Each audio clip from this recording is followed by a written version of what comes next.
ये उदाहरण जो है वो हो क्रम क्रम से आगे आपको ले जा सकता है।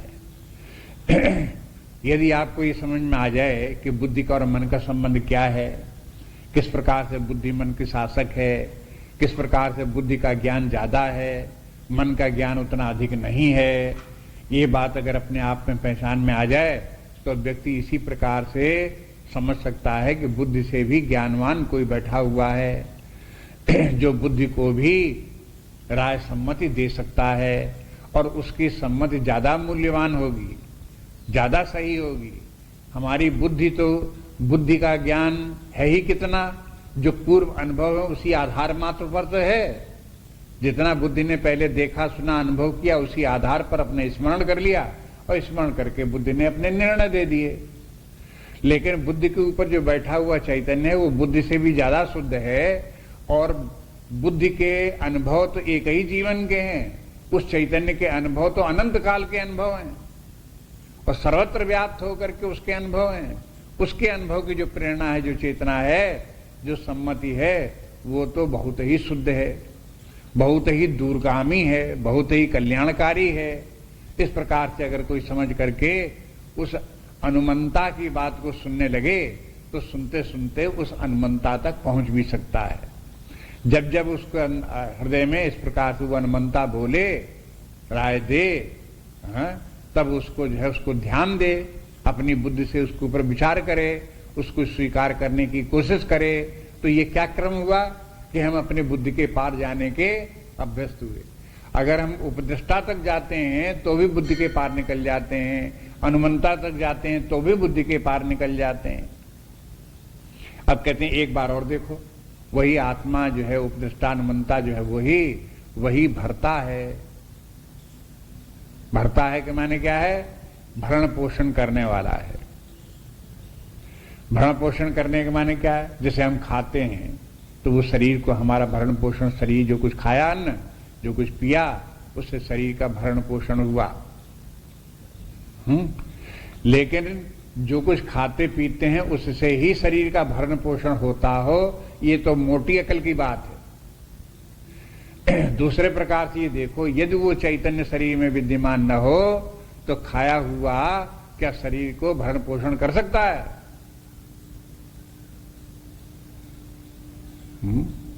तो इसके माने असली भरण पोषण करने वाला कौन है? वही चैतन्य जो सबके शरीर में विद्यमान है, वो सबके शरीरों में रह करके उनका सबका भरण पोषण भी करता है। देखो ये सब जैसे जैसे विचार करो तैसे तैसे आंखें खुलती हैं। क्या? हृदय की आंखें खुलती, यहाँ बात तो यही सही है, इधर कभी ध्यान नहीं दिया, बात तो यही सही है। जब ये बात तो यही सही जब करके भीतर आती है, इसके माने हृदय के नेत्र खुलते हैं। तो हृदय के नेत्र खोलना ही शास्त्र का काम है। जो बात हमें साधारण रूप से व्यवहार में नहीं दिखाई देती, अपनी अकल से नहीं सूझती, वो सुझा देना ही शास्त्र का काम है। तब बता दिया कि देखो ये भरता भी यही है और भोक्ता भी यही है। अब भोक्ता कह करके असल में शुरू यहीं से करना चाहिए था। जो जीव है वो भोक्ता है, वही अनंत चैतन्य जो परमात्मा इत्यादि है वही शरीर में स्थित होकर के सुख दुख का भोक्ता भी वही है।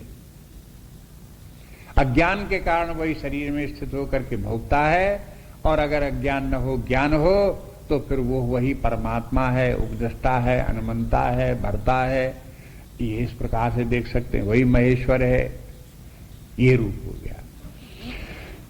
इस प्रकार से जिस पुरुष का हम अपने अंदर में जीव भाव का अनुभव करते हैं, इसको बिल्कुल परमात्मा से अलग करके नहीं समझना चाहिए। वही एक ओर परमात्मा है और दूसरी ओर वही आसक्तियों से ग्रसित होकर के देहात्म बुद्धि रख करके जीव भाव को भी प्राप्त हुआ सा लग रहा है। अब अगला श्लोक देखिए। य एवं वेत्ति पुरुषम प्रकृतिं च गुणैः सह सर्वथा वर्तमानोऽपि न सा भूयोऽभिजायते। य एवं वेत्ति पुरुषं प्रकृतिं च गुणैः सह सर्वथा वर्तमानोऽपि न सा भूयोऽभिजायते। तो कहते हैं यह एवं वेत्ति, या माने जो व्यक्ति एवं वेत्ति इस प्रकार से जानता है, पुरुषम प्रकृतिम च गुणैः सह, पुरुष को भी जानता है और गुणों के साथ प्रकृति को भी जानता है। सर्वथा वर्तमानोपि, माने वो व्यक्ति ज्ञानी है फिर, और वो फिर मुक्ति भी है। तो कहते हैं सर्वथा वर्तमानोपि, वो किसी प्रकार का भी जीवन जिए, कैसा भी व्यवहार करे, कहीं पर भी रहे, न सा भूयो भी जायते, वो पुनः उसे जन्म नहीं लेना पड़ता। भूया माना पुनः, न जायते, पुनः जन्म नहीं लेना। अब इस श्लोक को उस श्लोक से जोड़ करके देखो 18वें श्लोक में। 18वें श्लोक के बाद में जो 19वें श्लोक से बात चलाई थी वो यहां आकर के पूरी कर दी।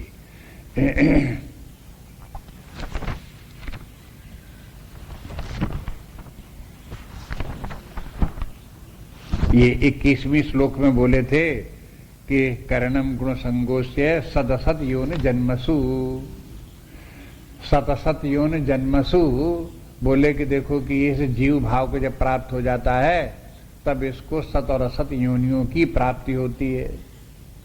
और सत असत योनियों की प्राप्ति से छुटकारा कब होता है, वही इस श्लोक में बता दिया। पहले बता दिया कि सत असत योनियां कब प्राप्त होती हैं, जबकि प्रकृति के गुणों के साथ तादात्म्य कर लेता है, और जैसे गुण होते हैं वैसे ही करके वो दूसरे शरीर में जाते हैं, वहीं जीव भी जाता है और उसी प्रकार के सुख दुख भोगता है। लेकिन जब वो ऐसा होता है कि प्रकृति और पुरुष के विवेक के द्वारा इन दोनों को जान लेता है, ये प्रकृति में ही गुण हैं, प्रकृति में ही विकार हैं, पुरुष निर्विकार है, पुरुष निर्गुण है, ये पुरुष ही आत्मा है, ये परमात्मा है, ऐसे करके जहां उसने व्यक्ति ने जान लिया, तो ऐसा जान लेने पर फिर वो हो न भूयो भी जायते, बस फिर उसका पुनर्जन्म नहीं होता। ये बात तो पुनर्जन्म नहीं होता, ये तो बात हो गई यहां पर। लेकिन एक ये कहते हैं कि अब उसका जीवन कैसा चलेगा, कहते हैं सर्वथा वर्तमानोपि, चाहे जैसा जीवन जिए, उसे कोई मतलब नहीं। मुख्य बात जो है वो ज्ञान की बात है। व्यक्ति को अपने हृदय में परमात्मा का, आत्मा का, ब्रह्म का ज्ञान होना चाहिए। अगर ज्ञान होता है तो उसका व्यवहार जो है वो हो, उसे कोई प्रयोजन नहीं रह जाता। व्यवहार चाहे करे चाहे न करे, चाहे ये करे चाहे वो करे, कर्तुम अकर्तुम अन्यथा कर्तुम शक्यः, ऐसे बोलते हैं। कर्तुम अकर्तुम, ब्रह्म भाव में स्थित होकर के कर्तुम अकर्तुम, कार्य करे या कार्य ना करे, और फिर कर्तुम अकर्तुम अन्यथा कर्तुम, अब ऐसा करे कि ऐसा ही करे। अब जैसे लोग कहें कि भाई आपको तो ऐसा ही करना चाहिए, वो नहीं वैसा करता तो अन्यथा कर्तुम शक्यः, तो अन्यथा करने में भी वो शक्य है। इसका नाम है सर्वथा वर्तमानोपि, जैसा व्यवहार करे। अब व्यवहार से उसका कोई मतलब नहीं। अब देखो ये अंतर अन्य जो अनेक आगे चल करके भगवान बताने वाले हैं कि देखो अनेक प्रकार के कि अन्य साधनाएं भी हैं। उन साधनाओं को करते हुए व्यक्ति अंत में ये ज्ञान प्राप्त कर लेता है, परमात्मा को प्राप्त कर लेता है। लेकिन उन साधनाओं में सर्वथा वर्तमानोपि नहीं है। जैसे एक योगी होगा अष्टांग योगी, तो अष्टांग योगी का ज्ञान जब वो समाधिस्थ होगा तभी उसका ज्ञान काम करेगा। समाधिस्थ नहीं होगा, उसके बाद व्यवहार काल में आएगा तो उसके ऊपर नियम लागू होंगे कि आपको ऐसा करना चाहिए, ऐसा नहीं करना चाहिए, विधि विधान से मानना पड़ेगा। योग शास्त्र कहीं ये नहीं कहता कि तुम अब व्यवहार काल में चाहे जैसा व्यवहार करो, ऐसी छूट नहीं देता। एक ये वेदांत ही है जो कि ये कहता है कि अब व्यवहार काल में ब्रह्म ज्ञान प्राप्त करके परमात्मा भाव में स्थित होने के बाद में अब आप जैसा चाहो वैसा व्यवहार कर सकते हो, स्वतंत्र है। अब ऐसा व्यवहार करने वाला व्यक्ति व्यवहार कैसा करेगा, जब जानते हैं कि वो इस अवस्था को प्राप्त हो गया, ये अनुचित व्यवहार कर ही नहीं सकता। अगर अनुचित व्यवहार कर सकने की सामर्थ्य पहले होती तो उस अवस्था को पहुंचता ही कैसे? ब्रह्म भाव को प्राप्त हो गया, इसके माने सब जितने भी अधर्म इत्यादि पहले ही छोड़ दिए, भ्रष्टाचार, दुराचार, मिथ्याचार इत्यादि पहले ही उसने सब छोड़ दिए, तब वो परमात्मा भाव को प्राप्त हुआ। परमात्मा भाव को प्राप्त होने के बाद में अब फिर वो झूठ बोले, फिर दुराचार करे, फिर भ्रष्टाचार करे, फिर प्रपंच करे, फिर झगड़ा करे, ये सब तो करेगा नहीं, होगा ही नहीं उससे। फिर इसलिए बोल देते हैं कि वो ऐसी अवस्था में पहुंच गया कि सर्वथा वर्तमानों की कुछ भी करे। ये सर्वथा वर्तमानों भी पहली बार नहीं आया है, पीछे भी आ चुका है। ये भगवान को प्रिय शब्द है, पहचान कराने के लिए कहते हैं। जब ब्रह्म भाव की प्राप्ति हो जाती है, परमात्म गति को प्राप्त हो जाता है, तब उसको भगवान बोलने लगते हैं कि सर्वथा वर्तमान होती। अब आप चाहें जैसा व्यवहार करो, आपको इस बात की छूट है। एक जय रामायण में भी इसी प्रकार से आता है, जैसे भरत के लिए आता है कि भरत चित्रकूट से लौट करके जब आए तब उन्होंने भगवान की पादुकाएं राज सिंहासन पर रखी और अपने आप को नंदीग्राम में जाकर के वास करने का निश्चय किया। लेकिन वशिष्ठ जी से पूछा कि अगर अब आपके आज्ञात हो तो अब हम संयम पूर्वक इस प्रकार से नंदीग्राम में रहें। वशिष्ठ जी ने इसके उत्तर में ये नहीं कहा कि हाँ तुम ठीक कहते हो, ऐसा ही करो। उन्होंने ये कह दिया कि भरत, तुम जो कुछ कहोगे और जो तुम करोगे वही धर्म का सार होगा। इसके माने क्या है? माने एक अवस्था ऐसी भी आ जाती है जिस अवस्था में पहुंच करके वो जो व्यवहार करता है वही व्यवहार उचित होता। दूसरे लोगों को वो ठीक समझ में आवे न समझ में आवे, ये उनकी बात है।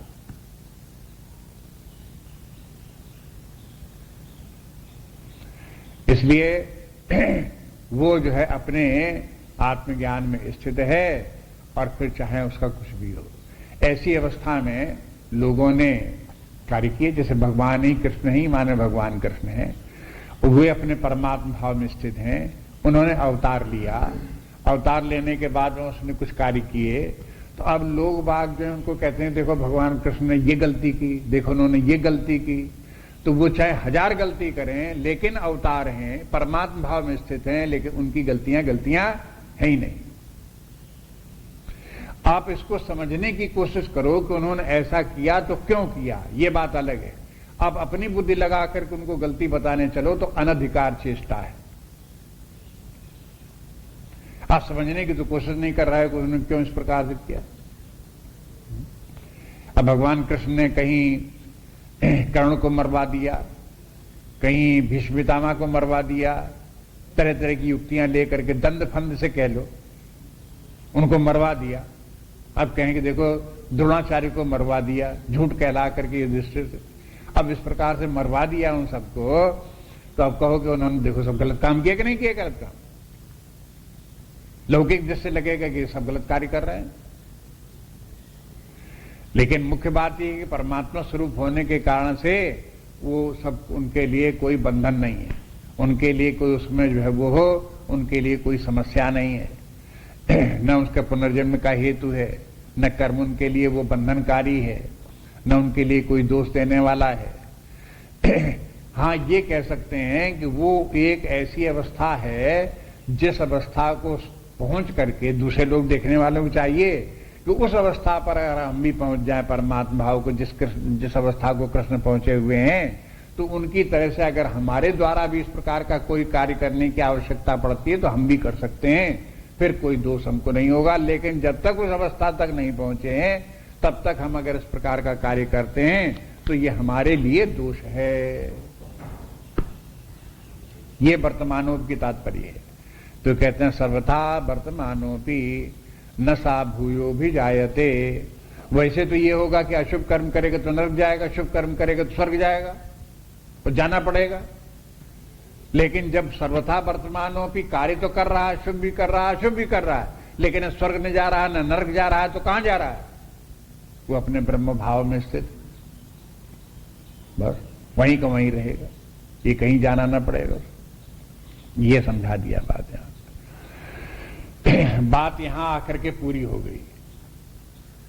मैंने यहां जब कह दिया कि न भूयो भी जायते, मैंने वो मुक्त हो गया, परम गति को प्राप्त हो गया, अब बात भी पूरी हो गई। आगे के श्लोक अभी और हैं, उसमें श्लोकों में कहते हैं फिर भगवान कि देखो जिन लोगों से जो अभी ज्ञान हमने बताया उन लोगों को ये ज्ञान न समझ में आवे तो वो क्या करे। समझाने को हमने सब समझा दिया, ज्ञान ब्रह्म ज्ञान समझा दिया, जीव भाव कैसे है, जीव भाव से आत्म भाव कैसे आए, परमात्मा भाव कैसे आवे, प्रकृति क्या है, पुरुष क्या है, अपना स्वरूप किस प्रकार से, चेतना शुद्ध चेतना मात्र अपना स्वरूप सब बता दिया। अब ये सब बता देने के बाद में किसी को व्यक्ति को न समझ में आए तो क्या हो। अब देखो वेदांत की प्रक्रिया ये है कि वो ज्ञाता ज्ञेय का भेद करता है। एक तो है प्रमात्र चैतन्य, एक है प्रमाण चैतन्य, एक है प्रमेय चैतन्य। तो प्रकृति जो है वो प्रमेय है, जो साक्षी है, जो क्षेत्रज्ञ है या जो पुरुष है वो प्रमाता है। प्रमाता और प्रमेय ये दोनों का संबंध किस प्रकार से है, एक ज्ञाता है और एक ज्ञेय है। इस प्रकार से वेदांत में समझा दिया जाता है। उसके बाद में जब वो प्रमात्र चैतन्य पर व्यक्ति पहुंच गया तब उसको समझा देते हैं कि जो प्रमात्र चैतन्य की जो उपाधि है उस उपाधि को भी छोड़ दो, तब ये चैतन्य शुद्ध चैतन्य है।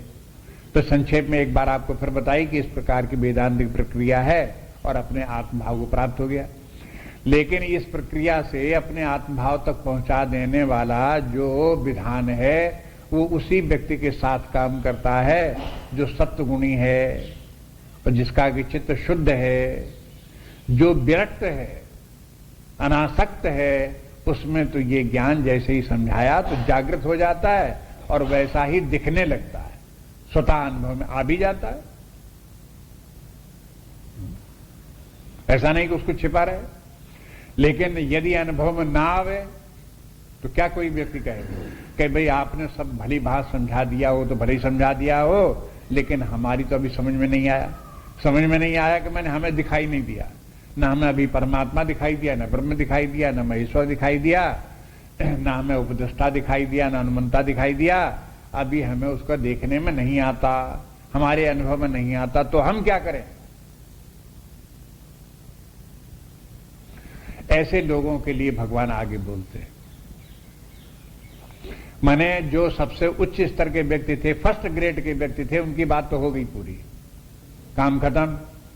अब जो उनको इस प्रकार से नहीं हुआ, उनको सेकंड ग्रेड की जो व्यक्ति हैं, थर्ड ग्रेड के हैं, फोर्थ ग्रेड के हैं, उनके लिए भी कुछ शिक्षा होना चाहिए, उनके लिए भी कुछ मार्गदर्शन होना चाहिए। तो आगे की बात शिक्षा उनको देते हैं। इसके संबंध में देखो यहां पर एक कथा कही जाती है, उसको भी सुन लो। एक बार एक व्यक्ति के मन में चेतना आई कि परमात्मा के दर्शन हमको भी हो। संसार में बहुत लोगों ने भगवान के दर्शन किए हैं, हमें भी मनुष्य शरीर प्राप्त हुआ है, हमको भी भगवान के दर्शन होने चाहिए। देखो एक अच्छी बुद्धि आ गई उसकी। तब उसने पता लगाया कि भाई कैसे भगवान के दर्शन हो। ये तो कहा कि कोई महात्मा जिसको भगवान के दर्शन हुए हों उसी के पास जाओ तो वही करा सकता है, वही तरीका बताएगा। वो ढूंढते ढांढते एक महात्मा के पास पहुंचे। बहुत लोगों ने बताया कि देखो ये महात्मा बड़े सिद्ध पुरुष हैं, परमहंस व्यक्ति हैं, सदा परमात्मा भाव में ही रहने वाले हैं, आप इनसे सीखो, देखो कि आपको परमात्मा के दर्शन आपको करा देंगे। वो उनके पास गया, उनको महात्मा जी को प्रणाम किया, हाथ जोड़ करके उनसे पूछा, अपना परिचय दिया, अपना कारण बताया, उनकी प्रश्न जो थे महात्मा थे उनके गुणगान भी किए और उनसे कहा कि भगवान हमें बताइए कि परमात्मा के दर्शन कैसे हों।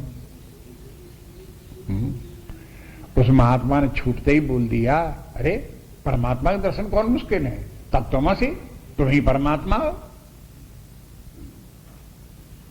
तुम में और परमात्मा कौन सा भेद है। अब वो बोला कि भगवान हम परमात्मा, हम तो शरीर हैं और ये तो मर जाएगा। अगर परमात्मा होता तो शरीर कैसे मर जाता, ये हम कैसे मर जाते। हम तो संसार में जो है वो दुखी भी होते हैं, सुखी भी होते हैं, कि परमात्मा ऐसे हमारी तरह सुखी दुखी होता है। अगर हम ही परमात्मा हैं तो हम तो सुखी दुखी होते भी रहते हैं, हम तो बंधन में भी पड़े हुए हैं। हम तो नासवान शरीर जो है उसको हम यही हैं। तो उसने कहा कि देखो कि तुम जिस शरीर को अपना स्वरूप समझ रहे हो, ये शरीर परमात्मा नहीं है, लेकिन जो परमात्मा है वही तुम हो। तो कहा कि वो परमात्मा हम नहीं हो सकते, हम ऐसे अज्ञानी, हम ऐसे जिसने के तमाम दुष्कर्म किए हैं, पाप कर्म किए हैं, नाना प्रकार के हम संसार जाल में फंसे हुए, हम परमात्मा हो, तो ये तो बात हमारी समझ में नहीं आती। कि नहीं आती तो भागो चलो यहां से। अब वहां से जो है भगा दिया महात्मा ने। अब ये फिर तलाश करते हुए कि कोई दूसरा महात्मा ढूंढे जो हमें परमात्मा के दर्शन करा सके। एक और महात्मा के पास वो पहुंचे, उससे भी जाकर के जो इन्होंने पूछा तो वही उससे फिर पूछा कि हम परमात्मा के दर्शन करना चाहते हैं, कैसे दर्शन होंगे, हमको दर्शन करा दीजिए। उसने कहा कि हाँ तुमको दर्शन होंगे, परमात्मा का दर्शन को करना आसान थोड़ा है, तुम पहले कुछ साधना करो कुछ काल तक, तब तुमको परमात्मा के दर्शन होंगे। तो कहा क्या साधना करें? उसने कहा कि हाँ देखो अब ठीक बात इन्होंने बताई, कुछ साधना करनी चाहिए तब तो परमात्मा के दर्शन होंगे। उनके हाँ साधना करो। क्या साधना करें?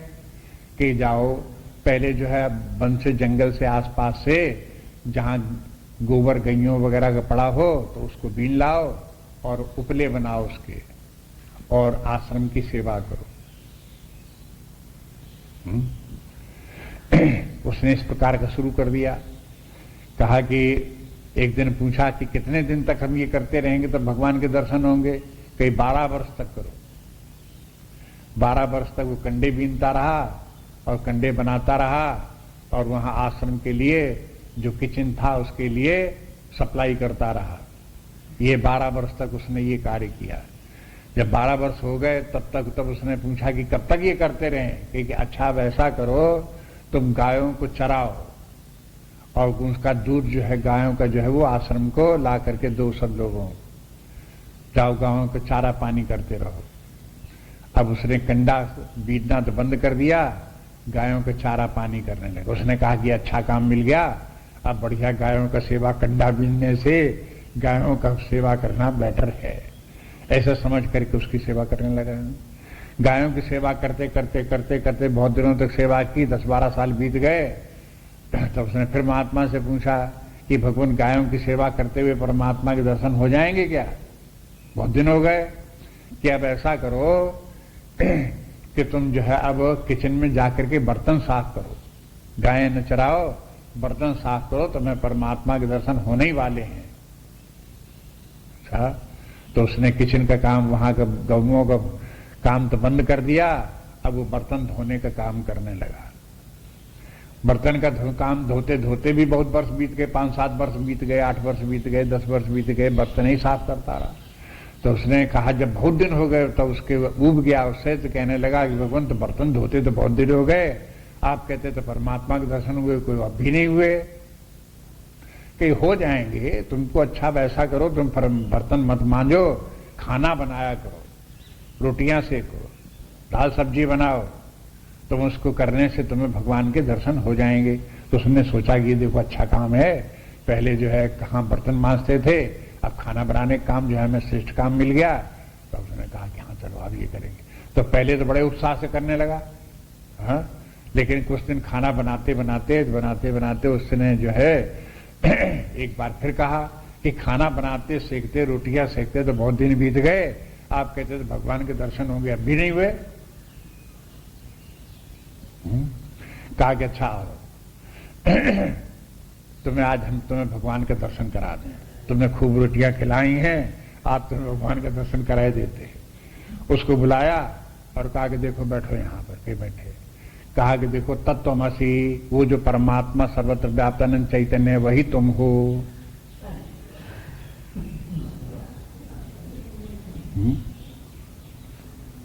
तो जैसे ही उससे बताया तो उसने झट उसके मुंह से निकल गया कि भगवान ये तो बात 25 वर्ष पहले एक महात्मा के पास गए थे, वो भी उसने यही बात कही थी। अब आप 25 वर्ष के बाद आप कह रहे हो कि वही परमात्मा तुम हो, तो आपने कौन सी नई बात बता दी, कौन सा नया दर्शन करा दिया, इतने बार हमको इतना क्यों रगड़ाया, इतना क्यों किया? कहा कि देखो, महात्मा ने तुम्हें परमात्मा के दर्शन उसी समय करा दिए, लेकिन उसके ऊपर तुमने विश्वास नहीं किया। चूंकि किसी महात्मा की बात के ऊपर विश्वास न करना दंडनीय है, इसलिए उसका तुम्हें दंड भोगना पड़ा, और 25 वर्ष तक तुमने उसका दंड भोगा, और अब वो तुम्हें दंड तुम्हारा पूरा हो गया, इसलिए अब विश्वास करो तो कर लो, और अब तुम जाओ, तुम्हें परमात्मा का दर्शन हो गया। कहा कि हो गया परमात्मा दर्शन? हाँ हो गया। चलो भागो भागो भागो, उठो चलो यहां से। उसको भगा दिया, अपना काम करो, देखो जाके।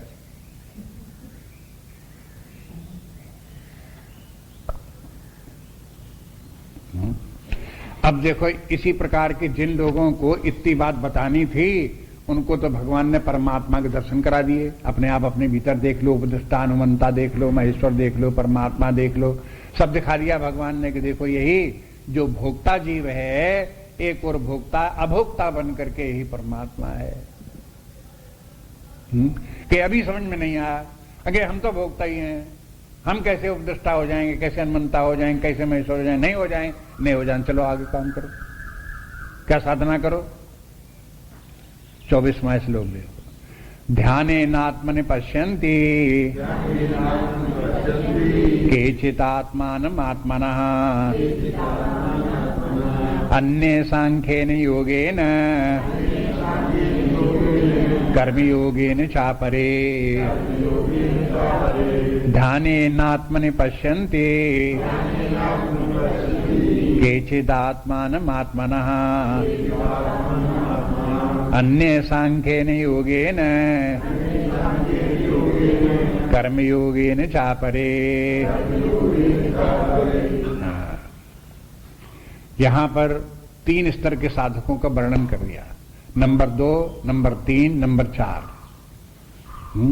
सबसे पहले जो है वो हो जिनको ये बात समझ में नहीं आई, लेकिन उससे 2nd ग्रेड के जो साधक हैं उनको बोले कि नहीं है तो जाओ तुम ध्यान करो। ध्यान करते करते तुमको अपने आत्मा में ही आत्मा के परमात्मा के दर्शन हो जाएंगे। तो उसको बात समझ में आई कि हाँ, कुछ ये भी ना कैसे परमात्मा के दर्शन हो जाएंगे। कोई बता दिया कि परमात्मा तो बस ही दर्शन थोड़े हो जाएंगे। अरे भाई, कुछ तो करना ही पड़ेगा। हाँ, तुम्हें करना पड़ेगा, जाओ ध्यान करो। अब यहां ध्यान करो, कैसे ध्यान करो, ये विस्तार से बताने की जरूरत नहीं है, क्योंकि 6वें अध्याय में भगवान विस्तार से बताए। जैसे वहां ध्यान का वर्णन बताया, उसी प्रकार से जाओ करो। सवेरे उठो, स्नान करो, शुद्ध वस्त्र पहनो, शुद्ध स्थान पर बैठो, पूर्व दिशा की तरफ मुख करो, उत्तर दिशा की तरफ मुख करो, नीचे आसन बिछाओ, नीचे मृगचर्म बिछाओ, उसके मृगचर्म के नीचे भी चटाई बिछाओ, उसके ऊपर भी कपड़ा बिछाओ, उसको गुलगुला बनाओ, फिर उसके ऊपर पद्मासन लगाओ, उसके बाद सिद्धासन लगाओ, कमर सीधी रखो, गर्दन सीधी रखो कि हाँ, अब तो परमात्मा के दर्शन होंगे। कुछ काम ऐसा होना चाहिए कि परमात्मा के दर्शन होंगे। अब वो लगाने लगा, सीधा आसन लगाने लगा, सीधा बैठने लगा। फिर परमात्मा के दर्शन कैसे हो कि देखो, युक्ताहार विहारस्य, ये भी करो कि हाँ, युक्ताहार विहार करेंगे तब तो परमात्मा के दर्शन जरूर होगा। इसके बाद फिर हुआ कि अपने हृदय में मन इधर उधर भागे, तो जहां कहीं जाए लौटाल करके ला करके परमात्मा में फिर लगाओ, अपने अंदर अपने हृदय में ले जाओ, वहीं हृदय में अपने मन को स्थापित रखो। इस प्रकार की साधना जब करोगे तो करते करते कालांतर में आपके जो है वो असंभावना है, ये विपरीत भावना है, वो मिटेगी। देखो, ये पहली वाली शिक्षा में जो तत्वमसि महावाक्य का उपदेश किया और तुरंत उसे अपना परमात्मा भाव समझ में नहीं आया, वो क्यों नहीं आया? विपरीत भावना के कारण नहीं समझ में आया, असंभावना के कारण से समझ में नहीं आया। तब बोले कि जो प्रतिबंध थे पहले विपरीत भावना और असंभावना के, वो इस प्रकार से ध्यान करते करते तुम्हारे मिटेंगे। जब ये असंभावना मिट जाएगी, असंभावना क्या? अरे ब्रह्म तो अनंत है, उसी से सारी जगत की उत्पत्ति, वो मैं कैसे हो सकता हूं, ये तो असंभव है। हाँ? तो यह असंभावना मिटेगी। कैसे? ध्यान करते करते मिटेगी।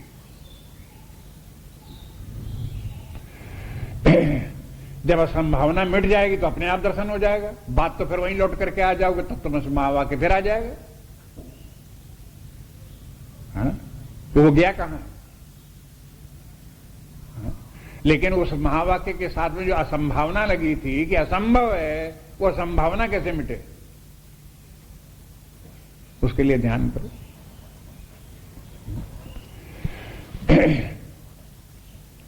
अब ज्यादा विस्तार इसका नहीं करते हैं ध्यान साधना के संबंध में। ये आपको बता दिया कि 6वें अध्याय को विस्तार से दे।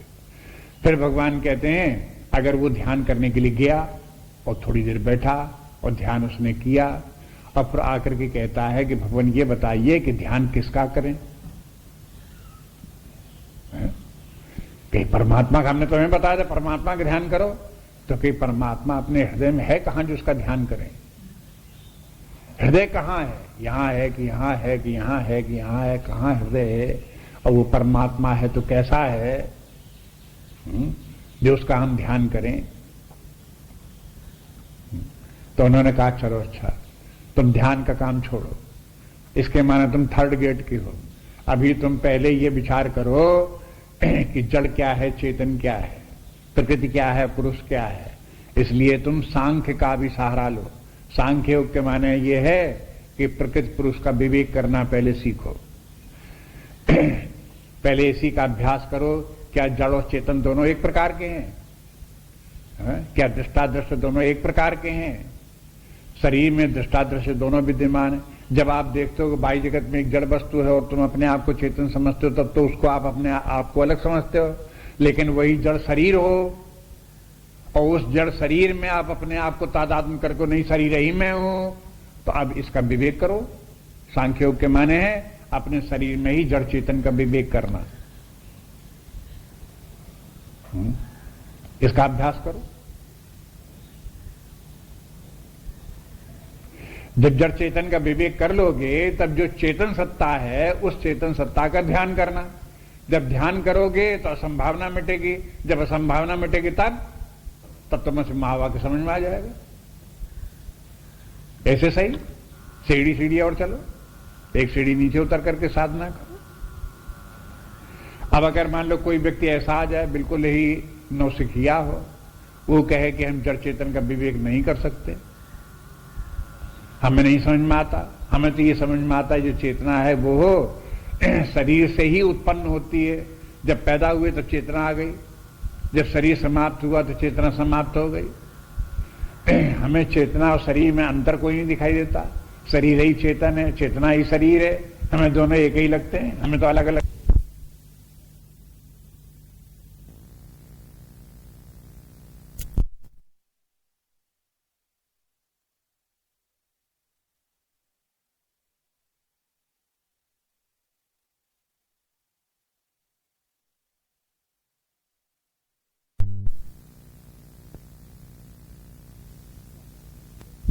क्या साधना करे वो?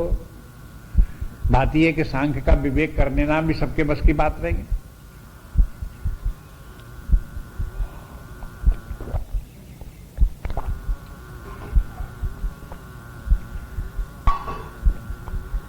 तो भगवान बोले कि ऐसा करो कि तुम कर्मयोग की साधना करो। कर्मयोगेन चापरे। अपरे अपरे कहते जाते हैं। अपरे माने दूसरे। हाँ, देखो पहले भी कहा कि केचित और अन्य और अपरे। कोई कोई केचित कुछ लोग ऐसे भी हैं जो कि ध्यान के द्वारा परमात्मा को प्राप्त कर लेते हैं। अन्य माने दूसरे लोग, माने वो नहीं, उसके अलावा भी कोई दूसरे लोग हैं वो सांख्य योग के द्वारा परमात्मा को प्राप्त कर लेते हैं। तीसरे लोग ऐसे हैं कि अपरे माने एक तो पर होता है, एक अपर होता है। माने उससे अपर माने उससे निम्न कोटि के। लेकिन दूसरे ये जो है कर्मयोगे न, उनको कर्मयोग की साधना करनी चाहिए। अब देखो ये कितने विभाजन हो। कर्मयोग के बारे में आप भी पहले जान चुके हो। तीसरे अध्याय में, चौथे अध्याय में, दूसरे अध्याय से कर्मयोग प्रारंभ हो गया था। वो कर्मयोग भगवान पहले कह आए हैं। कहते हैं वो कर्मयोग किन लोगों के लिए है? जो चौथे स्तर के व्यक्ति हैं। प्रथम स्तर के लिए लोगों के लिए सीधा सीधा वेदांत की शिक्षा है, तत्व विचार है। दूसरे व्यक्तियों के लिए ध्यान है, तीसरे व्यक्तियों के लिए सांख्य योग है, चौथे स्तर के व्यक्तियों के लिए कर्मयोग है। अथवा ऐसा समझ लो कि पहले जो धर्म का आचरण करने वाले हैं वो कर्मयोग की साधना करें, इनकी कामना को छोड़ करके अपने धर्म का पालन करें। कर्मयोग की साधना करने वाले फिर सांख्य का विचार करें, जड़ चेतन का विचार करें। उसके बाद विचार करने के बाद फिर ध्यान करें, उपासना जो है ये ध्यान, ज्ञान, ध्यान इसमें आ जाएं। उसके बाद में फिर ये विज्ञान से परमात्मा से ज्ञान है, विज्ञान के मारे तत्व ज्ञान, उपनिषदीय ज्ञान, वो विज्ञान के द्वारा परमात्मा की प्राप्त हो जाएगी। इस प्रकार से इसमें परमार्थ की सीढ़ियां हो गई। ये बात तो नीचे की छोड़ दी, धर्माधर्म की तो बात ही छोड़ दी। उसके बाद ऊपर की परमार्थ की सीढ़ियां। यदि परमात्मा को प्राप्त करना है तो परमार्थ की बात बतानी पड़ेगी। परमार्थ में ये निष्काम कर्मयोग भी पारमार्थिक साधना है। इसके द्वारा आगे चल करके व्यक्ति को परमात्मा की प्राप्ति होती है। निष्काम कर्मयोग के माने जैसा अभी बता दिया आपको, जब व्यक्ति धर्म के द्वारा प्राप्त होने वाले भौतिक सुख, कीर्ति, स्वर्ग की कामना नहीं करता, इनकी कामना का स्थान परमात्मा हो गया। कामना क्या है कि परमात्मा की प्राप्ति हो। इन तीनों की प्राप्ति हमें नहीं चाहिए, और फिर वो अपने धर्म का, स्वधर्म, सामान्य धर्म का पालन करता है। तो इसके परिणाम स्वरूप वैराग्य होकर के फिर आगे की सीढ़ियां वो पहुंच जाता है। तो ये संक्षेप में आप समझ लो कि निष्काम कर्मयोग क्या है। अब बहुत विस्तार सहित निष्काम कर्मयोग पहले हो ही चुका, उसके लिए यहां विस्तार करने की जरूरत है। अगले श्लोक में देखिए, अन्ये त्वेम जानन्तः श्रुत्वान्येभ्य उपासते तेऽपि चाति तरन्त्येव मृत्युं श्रुतिपरायणः। अन्ये त्वेम जानन्तः श्रुत्वान्येभ्य उपासते तेऽपि चाति तरन्त्येव मृत्युं श्रुतिपरायणः। इस श्लोक में उससे जो निष्काम कर्मयोग करने वाले व्यक्ति थे, इनकी कामना छोड़ करने वाले थे, परमार्थ की एक साधना इसके पहले भी बता दी, इससे भी नीचे की, उससे की नीचे की। धर्म तो जो है परमार्थ की साधना नहीं है, धर्म तो जो है भौतिक साधना है, भौतिक उपलब्धियों के लिए। धर्म का पालन जो है वो भौतिक सुख, कीर्ति, स्वर्ग के लिए। ये स्वर्ग इत्यादि ये सब भौतिक ही हैं। सारी भोग, इंद्रियों के भोग, विषयों के भोग, वहीं तक धर्म की गति है। लेकिन परमार्थ की साधना जो शुरू होती है ये धर्म के आगे की बात है, उससे उच्च स्तर की बात है। तो परमार्थ की साधना में निष्काम कर्मयोग और धर्म की साधना के बीच में एक और है, उसका नाम है सत्संग। ये सत्संग की बात गीता में भी जहां तहां आती रही है, लेकिन तुलसीदास जी ने तो सत्संग को बहुत महत्व दिया। क्योंकि देखो, अधिकांश इस कलयुग में मेरे भौतिकवादी लोग होते हैं, चाहे अधर्म का जीवन जिए चाहे धर्म का जीवन जिए, भौतिकवादिता उनकी छूटती नहीं है। इसलिए उनके भौतिकवादिता से छुड़ाने के लिए, परमार्थ के मार्ग में आने के लिए प्रवेश द्वार तुलसीदास जी के अनुसार सत्संग है। शंकराचार्य जी के जो पाठ करते हो उसमें भी आप देखते हो कि परमात्मा की प्राप्ति कैसे होती है। इस श्लोक में क्या बताया, कहां से शुरू किया? सत्संगत्वे निसंगत्वम, वहां से शुरू करते हैं। पहली बात सत्संग, तब वो आगे की बातें आप चलें। तो सत्संग में क्या होगा?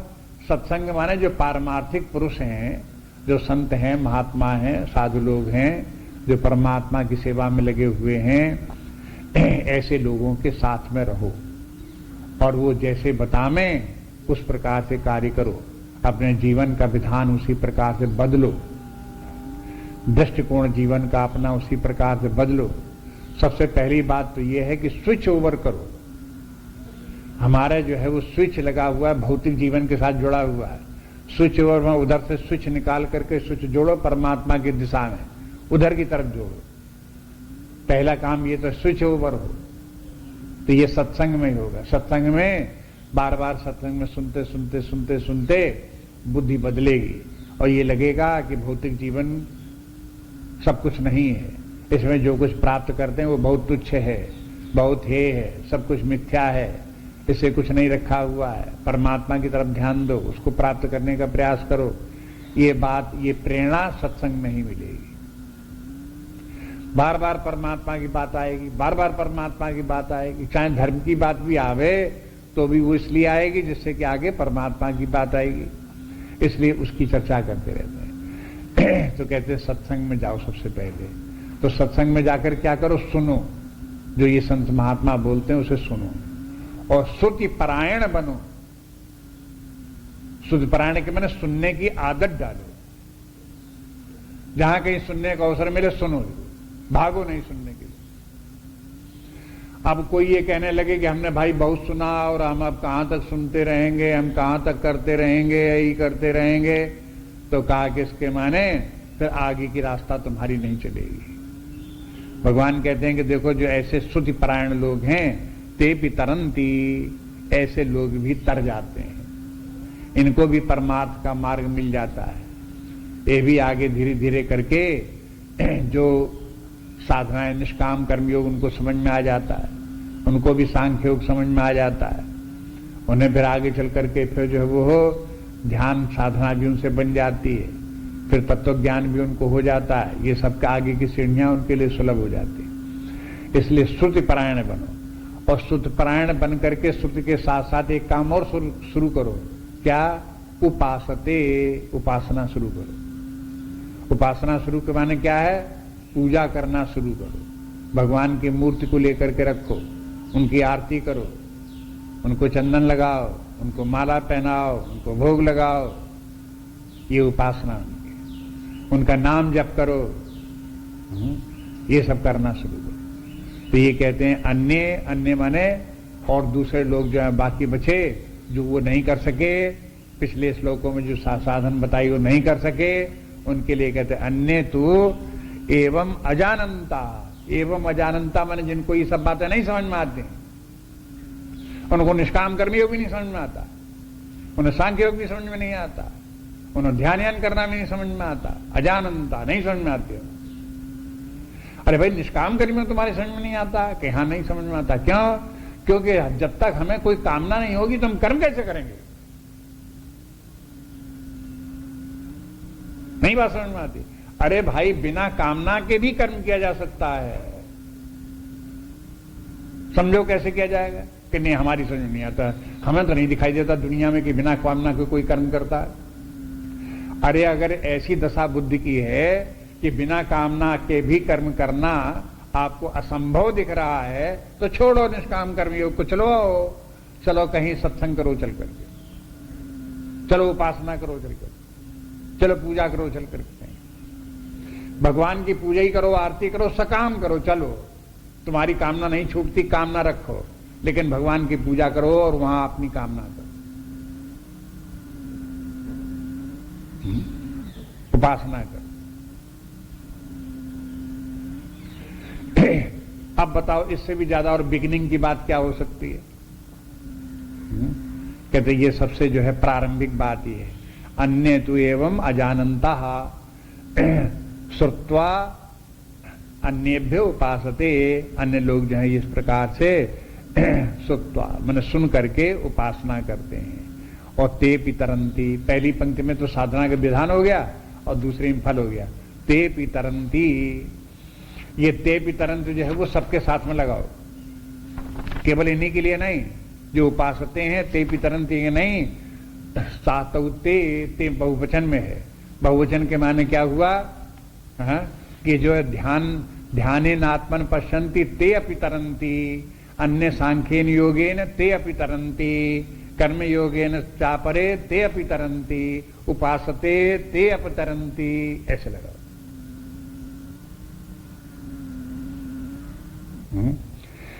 मृत्युम श्रुति परायण, तरंत के माने मृत्यु के पार चले जाते हैं। मृत्यु के बारे में पुनर्जन्म उनका भी नहीं होता। जैसे भगवान ने पहले कहा था कि उनको क्या होगा, न भूयो भी जायते, न भूयो भी जायते की गति इनको भी प्राप्त हो जाएगी। लेकिन एक बात ध्यान में रखने की, ऐसा नहीं कि भगवान ने विकल्प बताए हो कि ऐसा ना करो तो ऐसा कर लो, ऐसा ना करो तो ऐसा कर लो। इस प्रकार से सभी साधनों के द्वारा परमात्मा की प्राप्त हो जाएगी, विकल्प नहीं है। यह एक ऊपर की सीढ़ी से नीचे की सीढ़ी का वर्णन है। आप नीचे की सीढ़ी की साधना करोगे तो ऊपर की आ जाओगे, उससे फिर और ऊपर आ जाओगे, फिर और ऊपर आ जाओगे, अंत में पहुंच जाओगे। ये स्वतंत्र विकल्प नहीं है, हाँ? ये एक तारतम्य के विकल्प है। स्वतंत्र विकल्प माने आप ध्यान न करो, केवल निष्काम कर्म योग करते रहो, परमात्मा को प्राप्त हो जाओगे, ऐसे नहीं होगा। आप आत्मा का अपने हृदय में परमात्मा को ढूंढो नहीं, परमात्मा को पहचानो नहीं, उसको वहां समझो नहीं। आप समझो कि हम आरती पूजा करते नहीं, इसी परमात्मा की प्राप्त हो जाएगी, नहीं, परमात्मा की प्राप्त हो जाएगी। ये नीचे के स्तर के जितने भी साधनाएं हैं वो ये सब चित्त को शुद्ध करने के लिए हैं, बुद्धि को निर्मल बनाने के लिए हैं, दिशा परिवर्तन करने के लिए हैं, अपने अंदर परमात्मा को देखने की प्राप्त करने के लिए दृढ़ता लाने के लिए हैं। ये उनका प्रयोजन है। अंततः होना वही है, अंततः जाकर के अपने जहां चित्त शुद्ध हुई, आत्मज्ञान परमात्मा ज्ञान प्राप्त करके, परमात्मा भाव प्राप्त करके उसी में स्थित हो जाना अंतिम गति है। यहां तक ये सब साधनाएं हो गई। आप देखिए यहां से ये बात यहां एक प्रकार से पूरी हो गई। अगला श्लोक देखिए, यावत् संजायते किंचित सत्वं स्थावर जंगमम् क्षेत्र क्षेत्रज्ञ संयोग तद्विद्धि भरतर्षभ। यावत् संजायते किंचित सत्वं स्थावर जंगमम् क्षेत्र क्षेत्रज्ञ संयोगात् तद्विद्धि भरतर्षभ।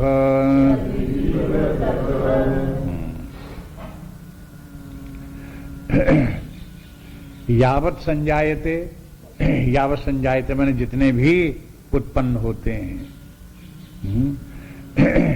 उनको संजायते बोले। किंचित माने थोड़े बहुत, जो छोटे बड़े जितने भी हैं। कौन? सत्वम, सत्व के माने है प्राणी। यहां पर प्राणी कैसे कैसे हैं? स्थावर जंगमम, कोई प्राणी स्थावर हैं, कोई जंगम है। ये सब के सब जितने भी प्राणी उत्पन्न होते हैं, चाहे स्थावर हो चाहे जंगम हो, वो कैसे होते हैं? क्षेत्र क्षेत्रज्ञ संयोगात, वो क्षेत्र और क्षेत्रज्ञ के संयोग से होते हैं। तद विद्धि भरतर्षभ, इस बात को हे भरतर्षभ तुम समझो। इसके माने को केवल यही थोड़े कि अपने आप अपने प्राणी अपने आप को देख लो कि हमारे अंदर परमात्मा विद्यमान है, बस हम शरीर नहीं। अरे भाई, दुनिया में जितने भी प्राणी हैं वो सब प्राणियों की यही गति है। जैसे अपने को समझो ऐसे आप बाकी को सबको समझो। जैसे अपने आप को समझो कि हम आत्मा स्वरूप परमात्मा स्वरूप हैं, तैसे सर्वत्र सबको समझो कि सबके शरीर हैं, सब में परमात्मा विद्यमान है, सब परमात्मा स्वरूप ही हैं। अगर किसी गुरु को ये ना मालूम हो, गुरु को ये तो मालूम हो कि हम ब्रह्म हैं, लेकिन उसे ये ना मालूम हो कि जो हमारे सामने आया है और जो प्रश्न कर रहा है वो ब्रह्म नहीं है, वो तो शरीर ही मात्र है, तो उससे कैसे कहेगा कि तुम ब्रह्म हो? तो अपने ब्रह्म भाव को पहचानो, तुम्हारे अंदर भी ब्रह्म है। अगर वो पूछने लगे आपने ये कैसे जान लिया कि हमारे भीतर भी ब्रह्म है, तो क्या कहो उसे? कि ये हो सकता है कि आपके भीतर ब्रह्म हो, आप उसको देख रहे हो, लेकिन आपको हमारे भीतर क्या पता कि हमारे भीतर क्या है? ब्रह्म है कि नहीं है, वो आपने कैसे जान लिया? तो ये भी तो मालूम होना चाहिए कि जिस ब्रह्म को हम जानते हैं, जहां तक हम पहुंच गए हैं, वो ब्रह्म सर्वत्र विद्यमान है, सब प्राणियों में विद्यमान है, जितने स्थावर जंगम है सब में विद्यमान है। स्थावर माने पेड़ पौधे, और जंगम के माने कीट पतंग, मनुष्य पक्षी इत्यादि चलने फिरने वाले, ये सब प्राणी हैं। पेड़ पौधे स्थावर भी प्राणी हैं और जंगम भी प्राणी है। अब देखो, इनको प्रसंग तो दूसरा है, लेकिन भगवान ने इस प्रसंग में ये भी बता दिया प्राणी दो प्रकार के होते हैं, एक स्थावर होते हैं, जंगम होते हैं। जड़ अलग बात है, जड़ तो जड़ है, जड़ के माने जो है वो हो, जैसे कि पंचमहाभूत इत्यादि तो जड़ हो गए। अब इसमें ये तो जो जड़ है वो तो है क्षेत्र। अब जो प्राणी जो बना उस क्षेत्र के साथ में चेतना भी चाहिए, क्षेत्र की भी चाहिए, तो चेतना भी यही दोनों मिलकर के तब प्राणी बना।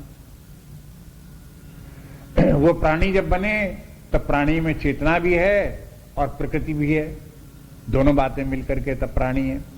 और फिर ये प्राणी दो प्रकार के हुए। अब जब दो प्रकार के हुए तब हुए स्थावर और फिर हुए जंगम।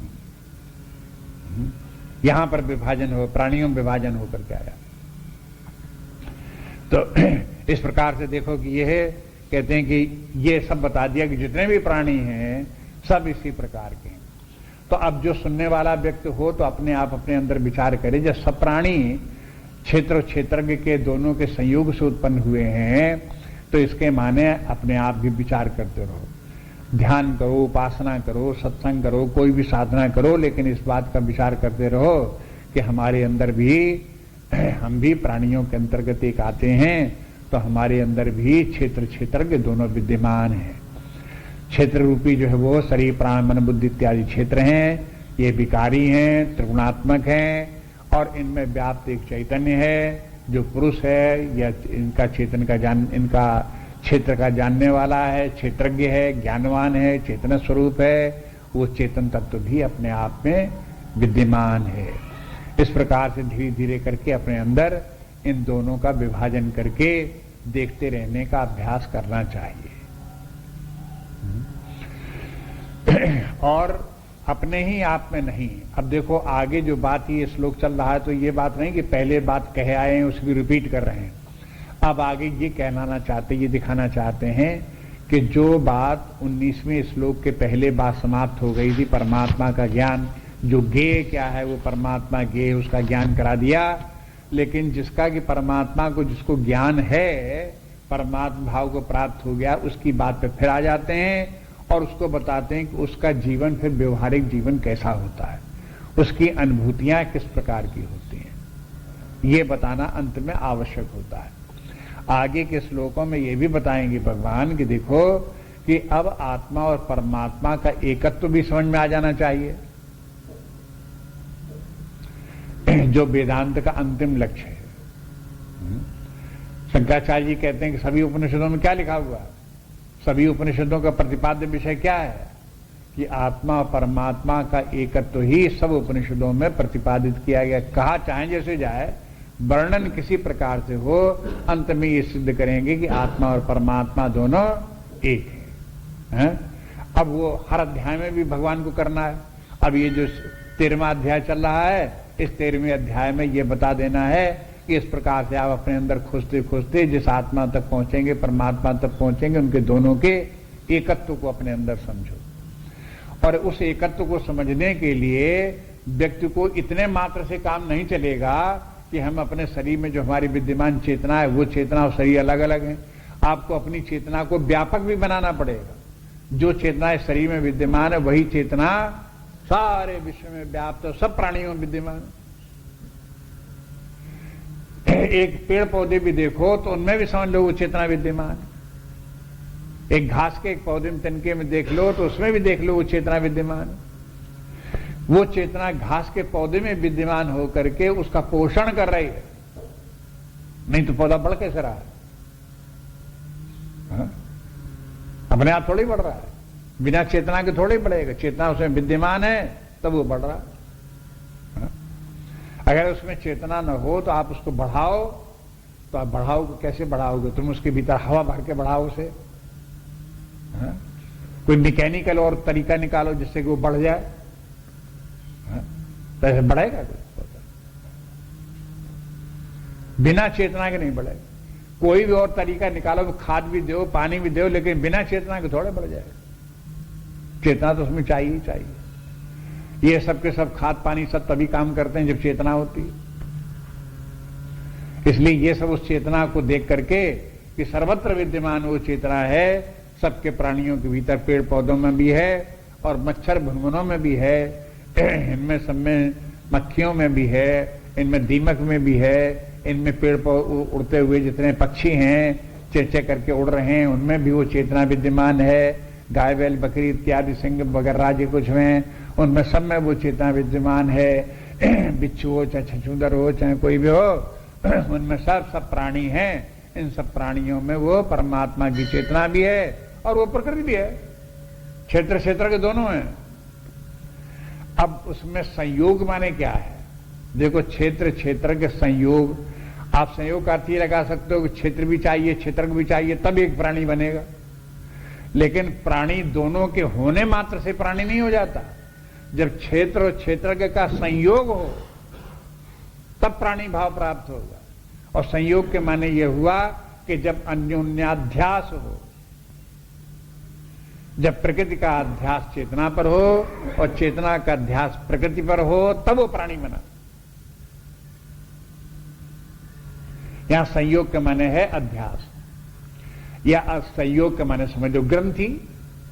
एक और दूसरा शब्द जो प्रयोग किया गया उपनिषदों में भी किया, तुलसीदास जी ने किया, जड़ चेतन ग्रंथि पड़ गई। तो अब ये ग्रंथि पड़ गई, तो ये ग्रंथि क्या है? ये संयोग है। ये जब तक ये ग्रंथि है तब तक प्राणी प्राणी है, चाहे स्थावर हो चाहे जंगम हो।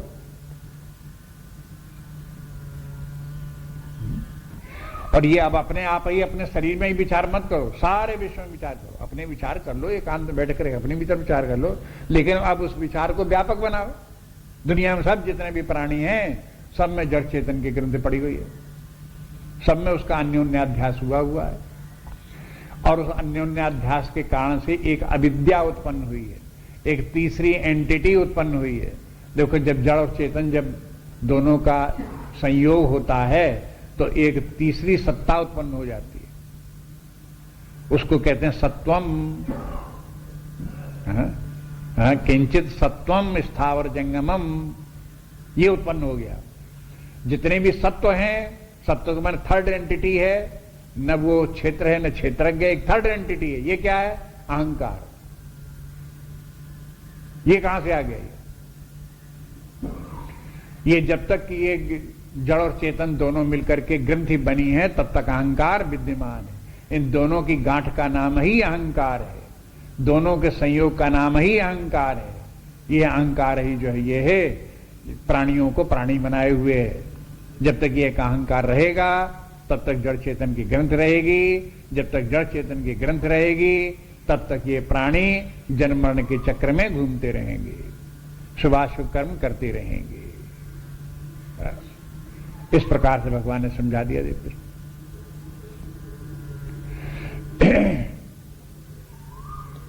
तद विद्धि भरतर्षभ, हे भरतर्षभ तद विद्धि। विद्धि आदेश है, किसकी समझने की कोशिश करो, ध्यान दो, लगा हुआ कर लो। ऐसा है कि नहीं है? अगर नहीं समझ में आता फिर पूछो, फिर समझने की कोशिश करो। ऐसे नहीं वैसे, वैसे नहीं ऐसे, लेकिन साफ साफ बात समझ में आनी चाहिए, ठीक ठीक बात समझ में आनी चाहिए, कंफ्यूजन नहीं रहना चाहिए, उसको तुम समझो। जब भगवान को बहुत आग्रह करके ध्यान आकृष्ट के, जैसे किसी व्यक्ति को बात तो कर रहे हैं लेकिन उसको कोई इधर उधर देख रहा है जो सुनने वाला व्यक्ति, तो बोलने वाला व्यक्ति कहता है कि देखो बात सुनो, हम क्या करें। अगर वो ऐसा बोलता है जिसके माने क्या है, सुन तो वो रहा ही है, सामने बैठा तो सुनाई नहीं पड़ता कि बहरा थोड़ा ही है, लेकिन उसके कहने का तात्पर्य यह है कि कुछ और विचार करते हो तो विचार मत करो, जो हम बात बता रहे हैं उस बात के ऊपर विचार करो, उधर ध्यान दो। इसलिए कहते जो हम कहते हैं उसे सुनो। ऐसे ही भगवान कहते हैं कि तुम्हारा ध्यान इधर उधर हो तो उधर उधर ध्यान को ला करके इस बात को समझने की कोशिश करो। तो ये जो इसके साथ साथ अब ये बात भी समझ में आ जानी चाहिए, बात ये श्लोक क्यों बोल रहे हैं, इसकी इसलिए आ रहे हैं कि अगले श्लोक में आकर के भगवान ये बताएंगे कि देखो जब ये तुम्हारी समझ में आ जाएगी, जितने भी प्राणी हैं सब में प्राणियों में जड़ और चेतन का ग्रंथि पड़ी हुई है, इसलिए वो प्राणी भाव को प्राप्त हैं। लेकिन जो चैतन्य है वो चैतन्य एक ही है और सब में विद्यमान है, अलग अलग नहीं है। तो उस अनंत चैतन्य का ज्ञान कराने के लिए भगवान आगे आ रहे हैं।